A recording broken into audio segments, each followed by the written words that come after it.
بسم اللہ الرحمن الرحیم۔ دعا سے ٹلتی ہے۔ خیر یہ باب بڑا طویل ہے، لیکن صرف ایک آپ کو آئیڈیا دے کر آگے چلتے ہیں۔ بنیادی طور کے اوپر یہ جو حال ماضی اور مستقبل ہے، یہ میرا اور آپ کا ہے، یہ مخلوق کے لیے۔ یہ اللہ تعالیٰ نے زمین، سورج، چاند، ستاروں میں مخلوق کو قید کیا ہوا ہے۔ یہ وقت یہ صرف مخلوقات کے لیے ہے۔ اللہ تعالیٰ وقت سے ماوراء ہے، یہ ایک فلسفیانہ ایک الگ بحث ہے، اس میں آپ نے کنفیوز نہیں ہونا۔ لیکن اگر آپ غور کریں تو اللہ رب العزت کے لیے تو ہر وقت حال ہی ہے، وہی اول ہے، وہی آخر ہے۔ یہ وقت میرے اور آپ کے لیے ہے۔ گویا یہ جو دعا کے ساتھ تقدیر کا ٹلنا ہے، پتا تو اللہ کو تب بھی تھا اس نے فلاں وقت دعا کرنی ہے۔ گویا انسان کے اپنے اعمال بھی، محدثین نے کئیوں نے لکھ دیا، انسان کے اپنے اعمال ہی تقدیر بھی لکھنے کا سبب بنتے ہیں کہ اللہ تعالیٰ کو تو پتہ ہے اس نے یہ اعمال کرنے، اللہ نے وہ لکھ دیے۔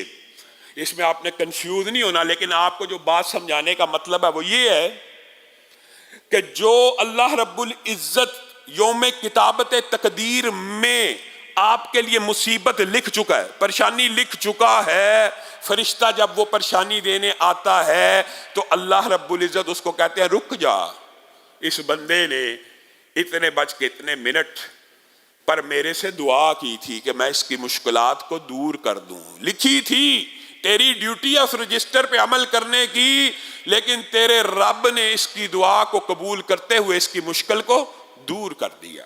یہ تقدیر کا باب ہے کہ دعا، ان الدعاء ينفع مما نزل ومما لم ينزل، دعا اس مصیبت کا بھی مقابلہ کرتی ہے جو نازل ہو چکی ہو، اور اس مصیبت کا بھی مقابلہ کرتی ہے جو ابھی نازل ہونے والی ہے۔ دعا آسمان سے مصیبتیں اترتی ہیں، یہاں سے دعائیں اوپر جاتی ہیں، دونوں آپس میں ٹکراتی ہیں۔ دعا ان مصیبتوں میں بھی فائدہ دیتی ہے جو پہلے سے نازل ہو چکی ہوں، اور ان مصیبتوں میں بھی فائدہ دیتی ہے جو ابھی نازل ہونی ہے۔ آپ کو اور مجھے یہ وہم ہے کہ ہم نے یہ دعا کی، اللہ نے سنی کوئی نہیں، ہم نے یہ دعا کی، اللہ نے یہ بھی نہیں سنی۔ تو اس بارے میں ایک حدیث پاک کا مفہوم سمجھ لیجئے۔ معروف حدیث ہے، رسول اللہ صلی اللہ علیہ وسلم نے ارشاد فرمایا کہ کوئی بھی بندہ، کوئی بھی، یہ آج کے بعد یہ وہم دماغ سے نکال دینا، اور حضرت عمر کا قول ہے، حضرت عمر کا، صحابہ کا اجتہاد ہے کہ دعا بعین اس طرح کی عبادت ہے، اس طرح کی فطرت اور قدرت میں لکھی ہوئی چیز ہے۔ کس طرح کی؟ پانی کا گلاس اٹھائیں، پئیں گے پیاس بجھ جائے گی، روٹی اٹھائیں کھائیں گے بھوک ختم ہو جائے گی، زمین میں دانہ ڈالیں گے، پانی ڈالیں گے، کچھ عرصے کے بعد کومپل پھوٹے گی۔ یہ قدرت ہے، یہ نیچرل ہے، یہ فطرت ہے۔ حضرت عمر نے کہا جس طرح، اور یہ صحابہ کا سب کا عقیدہ تھا، جس طرح پانی پینے سے پیٹ بھرتا ہے اور پیاس جاتی ہے، کھانا کھانے سے پیٹ بھرتا ہے، دانہ ڈالنے سے وہ کومپل پھوٹتی ہے، بعین اسی طرح دعا کرنے سے دعا قبول ہوتی ہے۔ یہ نہیں ہے کہ بندہ یہ سمجھے کہ دعا کی ہے اور قبول نہیں ہوئی۔ دعا کرنے کا نتیجہ فطری قدرتی یہ ہے، اللہ تعالیٰ دعا کی توفیق ہی اسے دیتا ہے، دعا کرنے کی استطاعت ہی اسے فراہم کرتا ہے جس کی قبول کرنی ہوتی ہے۔